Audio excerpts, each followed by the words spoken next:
주와 함께 달려가리이다. 유진 피터슨. 13장 수문장 왕궁 관리. 그가 베냐민 성문에 이르렀을 때 거기 수문장이던 하나님의 손자요 셀레마의 아들인 이리야가 예언자 예레미야를 붙잡고 고발하며 말했다. 당신은 지금 갈대아 사람들에게 투항하러 가고 있소. 그렇게 해서 예레미야는 물 웅덩이를 개조한 지하 감옥에 들어가 오랫동안 갇혀 있었다. 나중에 시드기야 왕이 사람을 시켜 예레미야를 데려왔다. 왕이 그들에게 은밀히 물었다. 하나님께서 주신 메시지가 있소? 왕궁 관리였던 에티오피아 사람 에벡멜렉은 사람들이 예레미야를 물 웅덩이 속으로 내동댕이 쳤다는 소식을 들었다. 에벡멜렉이 왕궁을 나와 왕에게 달려가 말했다. 내 주인인 왕이시여, 저 자들이 큰 범죄를 저질렀습니다. 예언자 예레미야를 굶겨 죽이려고 그를 물 웅덩이 속에 던져 넣었습니다.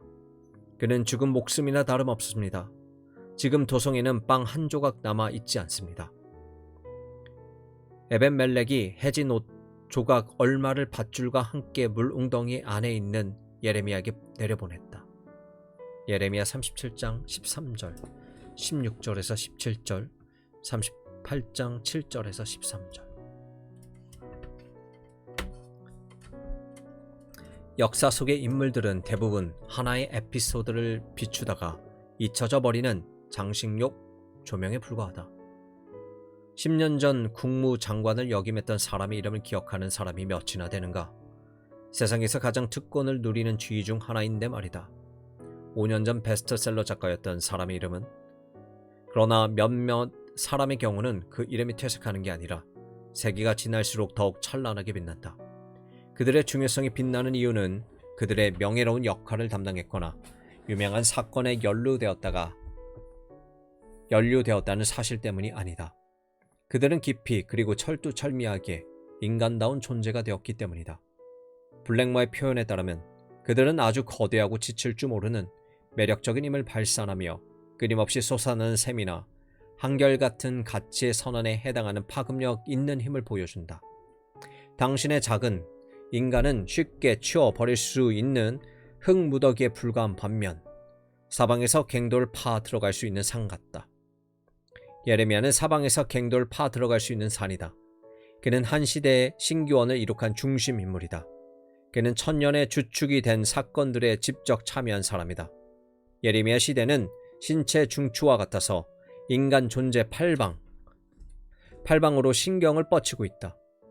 중국, 인도, 이스라엘, 그리스에서는 전 세계의 역사의 기초가 놓였다. 칼 야스퍼스는 예레미야의 세기를 축과 같은 시대라고 묘사했다. 그 사람은 머릿기사를 장식했다. 그의 신학적 통찰력, 종교적 민감성, 수사학적 힘, 감정의 폭, 직접 도전하는 용기 등 모든 것이 역사적 지표가 되었다.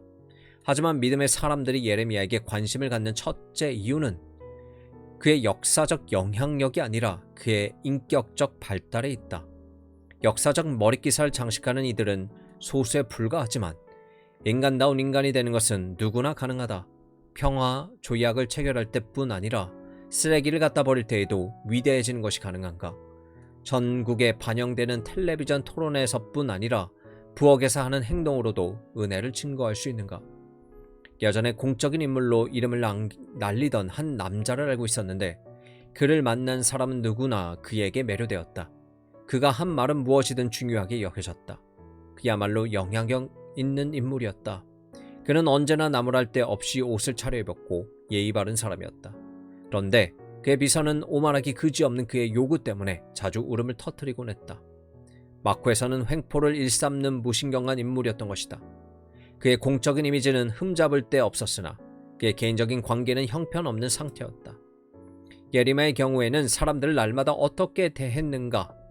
그가 설교를 하거나 품위 있게 예언을 하거나 적대자와 대립하는 순간을 제외한 다른 때에 그와 함께 있는 것은 어떠했을까? 수세기에 걸쳐 정선된 성찰을 모으면 아주 인상적인 의견으로 귀결된다. 예레미야는 복합적이고 발달된 인격의 견지에서 인간다운 존재가 되었다는 것이다. 그가 관계를 맺었던 몇 사람을 조사해보면 그의 온전한 인간다움이란 특징을 더욱 강화시켜준다. 이는 에이브러햄 매슬로가 드물게 실현되는 우리의 운명을 묘사할 때 사용한 표현이다. 예레미야 37장 39장에서는 결정적인 역사적 사건들이 일어나고 있다. 세계 역사가 우리의 눈앞에서 형성되고 있다. 그 나라가 근본적인 변화를 겪는 중이다. 강력한 신학적 실체들이 등장하고 있다. 예레미야는 그 모든 것의 중앙에 있었다. 예레미야가 커다란 쟁점들을 감지하지 못하고 있었던 것은 아니지만 주로 인격체들, 이름을 가진 인격들을 상대하고 있다. 이름을 가진 인격들이 믿음으로 사는 예레미야의 일상생활의 원재료였다. 믿음의 삶 하나하나는 확연히 드러나든 그렇지 않든 과거 예레미야가 어깨를 부대끼던 인격들과 다르지 않은 사람들과의 관계 속에서 이루어진다. 우리가 숙고하는 거대한 관념, 우리가 참여하는 중요한 운동, 우리에게 주어진 특정한 직업과는 별개로 이름을 가진 인격들이야말로 우리 삶의 일정 대부분을 차지한다. 예레미야의 일정표에 올라있는 세 사람은 그 대표적인 인물들로서 중요한 위치를 차지하고 있다. 수문장 이리야, 왕 시드기야, 왕궁관리 아벤멜렉이 그들이다. 그 도시는 바벨론 사람들의 최후 공격을 받고 있었다. 얼마 지나지 않아 함락될 지경이었다. 예레미야는 바벨론의 침략이 하나님의 심판이며 그것을 받아들이고 승복해야 한다고 지도자들에게 조언했으며 백성들에게 선포한 터였다. 그들은 죄를 저질렀고 이제 심판을 받는 중이었던 것이다. 심판은 온전함을 회복하는 하나님의 방법이었다. 사람들은 그것을 좋아하지 않았다. 그들은 심판의 개념을 피하고 옳고 그름, 죄와 무책임이라는 범주 이외에 다른 범주를 생각할 수 있는 길을 계속 모색했다. 그들이 발견한 대안의 하나는 충성과 불충의 견지에서 생각하는 것이었다. 애국심을 이용해서 도덕의식을 혼란스럽게 만들었다. 사랑하는 조국이 공격을 받고 있으므로 우리는 충성을 다해야 마땅하다. 위기의 때에는 너희 지도자들을 비판하는 것이 옳지 않다. 그것은 불충이요 반역 행위다. 감정적인 애국심을 들먹이는 것에 의를 위해 책임을 떠맡는 것보다 훨씬 더 쉽다. 애국심 운운하며 슬로건을 외치는 것이 정의를 위해 애국적으로 일하는 것보다 훨씬 더 쉬운 일이다. 하루는 예레미야가 5km 떨어진 고향 아나돗에 가려고 성문을 나서는 참이었다. 이리야 수문장이 그를 체포했는데 명목은 적에게 항복하러 가기 때문이라는 것이었다. 예레미야는 성인기 내내 예루살렘에서 살았다. 30년이 넘도록 공적으로 활동했다. 위대한 왕 요시아의 충실한 친구요. 자문으로서 이미 신망을 쌓았던 사람이었다. 단 한순간도 유대인의 정체성을 저버리거나 부인한 적이 없었으며 공동체 일원으로서 책임을 회피한 적도 없었다. 그를 아는 자라면 누구나 그가 비판만 일삼는 방관자도 선전만 하는 변절자도 아니며 함께 고뇌하는 일원임을 분명히 알고 있었다. 이리야는 자기가 체포한 남자를 상관에게 데리고 왔는데 그 고관들을 그를 때리고 감옥에 가두었다. 그들은 그동안 적당한 이유를 대고 그를 낚아챌 만한 기회를 기다리고 있었던 것이 분명하다. 이리야가 감시안의 무차별적인 반사신경을 사용해서 그에게 달려든 것이다. 이리야는 자기 직업을 이용해서 인격체로서의 책임을 회피한 사람이다. 그는 사람들을 파괴하는 일을 하기 위해 업무 분장에 따른 규칙과 특권 뒤에 몸을 숨기는 최악의 관료였다. 그는 도덕이나 하나님이나 인간을 전혀 고려하지 않은 채 직무를 수행했다. 우리는 언제나 이런 유의 인간을 만나곤 한다. 언제고 이런 유의 직업들은 점점 더 많아진다. 사람들은 날마다 이런 공무원, 곧 사람들을 똑바로 쳐다보기를 거부한 채 규정과 서류, 사무, 비서와 위원회 뒤에 몸을 감추는 자들에게서 상처받고 푸대접받는다. 이리야는 멜빌이 사기꾼, 그의 가면 무도회라는 소설에서 심한 조소의 대상으로 삼는 유의 인물이었다. 멜빌은 그런 자를 이렇게 묘사했다. 악한 자 밑에서 일하는 너무나 중요한 말단 직원이자 원만한 사람. 당신 같은 무난한 인간은 나쁜 일에는 쓸모가 없으나 옳은 일에는 소용이 없다. 틀림없이 이리야는 강경하게 항의하면서 자기는 개인적으로 예레미야에게 원한이 없으며 다만 시키는 대로 했을 뿐이라고 말했을 것이다. 20세기 인물 가운데 이리야 같은 자로는 아돌프 아이히만이 가장 유명한데 그는 나치 독일에서 600만 유대인의 학살을 자행했던 핵심 인물이었다. 예루살렘에서 열린 재판에서 그가 유대인에게 원한이 없었다는 사실이 아주 분명해졌다. 그는 그저 자기 직무를 수행했을 뿐이다. 그의 내면에서 굉장한 증오의 독을 발견할 수도 없었다. 다만 자기 상관이 시키는 대로 순종했을 뿐이다. 한나 아렌트가 그를 묘사하기 위해 악의 평범성이라는 문구를 새로 만들었다. 이처럼 예상 밖의 근원에서 이루 헤아릴 수 없는 악이 나오게 된다. 오랜 기간 스스로를 책임성 있는 도덕적 개인으로 생각하기를 포기한 채 자기 직무를 수행하는 조용하고 효율적인 작은 인간들 말이다. 예레미야는 이리야에게 못 말리는 인내심을 반응했다. 그는 고함을 지르며 저주하지 않았다. 위협하거나 욕을 하지도 않았다. 그렇다고 죽은 듯이 당하고만 있지도 않았다. 그는 무죄를 주장했으며 참고 견뎠다. 그는 평정을 잃지 않고 이 같은 진부한 어리석음을 수용할 것 같으며 자기의 소명을 끝까지 밀고 나갔다. 시드기야는 진정한 의미에서의 왕이 아니라 바빌론이 임명한 꼭두각시 왕이었다. 진짜 왕 여호야긴은 주전 598년에 그 도시의 지도급 인사들과 함께 포로로 잡혀갔다. 그래서 그의 삼촌 시드기야가 그 대신 통치자로 임명되었던 것이다. 시드기야가 임명된 지 11년이 흘렀다. 그 11년 내내 그는 자주 예레미야와 대화를 나누었다. 예레미야는 그의 형제였던 위대한 왕 요시야, 그의 조카였던 여호야김 왕 및 여호야긴 왕 등과 긴밀한 관계를 맺고 있었던 인물이었다. 시드기야는 예레미야에게 복합적인 감정을 품고 있었다. 그는 예레미야를 존경했다. 어떻게 존경하지 않을 수 있었겠는가? 굉장한 위협, 고매한 인격, 전설적인 용기를 겸비한 인물인데, 그러나 동시에 그는 난처한 처지에 있었는데 자기와 가까이 함으로써 이익을 챙기려는 아청꾼들로 둘러싸이도록 스스로 허용해 버렸기 때문이다. 예레미야가 그런 인간들을 아주 경멸한다는 것을 그도 잘 알고 있었다. 우유부단한 약골이었던 시드기야가 지배자로 임명된 이유는 자기 나름의 의지가 없어서 쉽게 부려먹을 수 있는 인물임을 바빌론 사람들이 알았기 때문이라 생각된다. 그들이 전혀 예상하지 못했던 것은 그가 자기와 가까이 있는 사람이 누구든 그의 말을 쉽게 듣는다는 점이었다. 바빌론 사람들이 떠나고 가장 무모한 극단적 민족주의자들이 이집트와 동맹을 맺어 바빌론의 지배를 벗어나고자 정교한 계획을 세워서 보고하자 그는 쉽게 넘어갔다. 때로는 그는 양심의 가책을 느껴 예레미야를 불러 자문을 구하곤 했었는데 그때는 잠시나마 예언의 말씀에 귀를 기울였다. 하지만 어떤 것도 오래가지 않았다. 그 남자는 말랑말랑한 겁쟁이였다. 강하게 압력을 가하는 자면 누구에게나 감명을 받았다. 그 압력이 사라지면 그는 점차 이전의 상태로 돌아가서 다음 압력을 받을 준비를 갖추었다. 하나님에 대한 순종과 믿음에 의해 내면으로부터 빚어진 예레미야는 대조적으로 시드기야는 환경에 따라 온갖 모습을 띠는 인물이었다. 시드기야는 성품 개발이 병행되지 않는 한 선한 의도가 아무 쓸모없음을 보여주는 본보기다. 우리는 그저 온전해지고 싶어 한다고,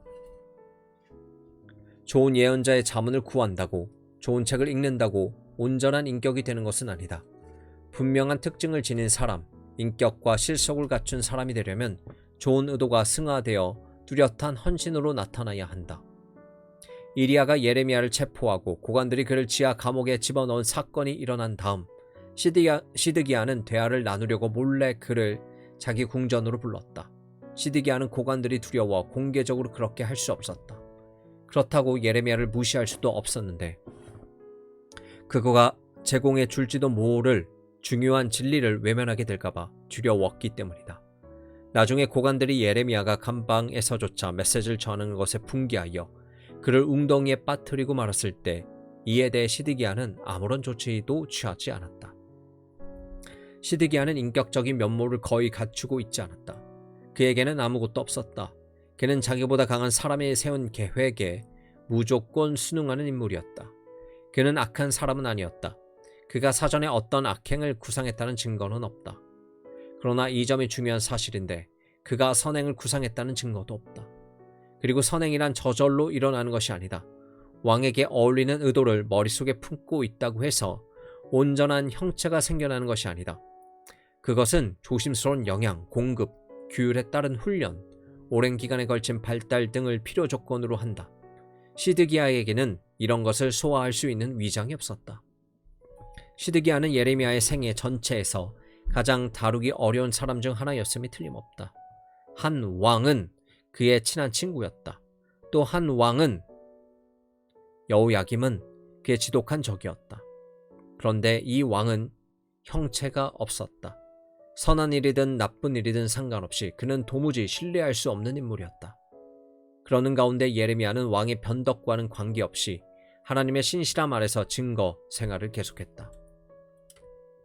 에벤멜렉은 에티오피아에서 온 외국인이자 흑인으로서 행정부 소속의 행정관이었다. 그는 예레미야가 물 웅덩이에 빠져 있다는 소식을 듣고 신속히 구출하지 않으면 곧 죽을 것을 알았다. 그 웅덩이에 물은 없었지만 진흙, 늪이었기 때문에 예레미야가 점점 가라앉고 있었던 것이다. 질식해서 죽지는 않더라도 위험에 노출되어 곧 죽을 것이 분명했다.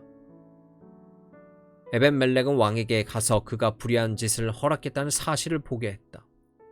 그는 구출 작전을 펼 수 있는 권한을 부여받았다. 그는 사람 3명을 데리고 밧줄을 갖고 왕궁의 의복 창고로 가서 옷 조각을 꺼낸 다음 물 웅덩이로 갔다. 그는 밧줄을 예레미야에게 내려주며 옷 조각을 겨드랑이 밑에 대어 끌어올렸을 때 밧줄에 살이 찢기지 않도록 하라고 말했다. 그가 예레미야를 구출한 것이다. 예레미야는 대중의 인기를 얻은 적은 한 번도 없었다. 박수갈채에 둘러싸인 적도 없었다. 그러나 친구가 없었던 것은 아니다. 아니, 예레미야는 굉장히 친구복이 많은 사람이었다. 20년 전 여호야김 왕 시절 예레미야가 거의 살해될 뻔했을 때 아이감 벤 사반이 뛰어들어 구출해 주었다.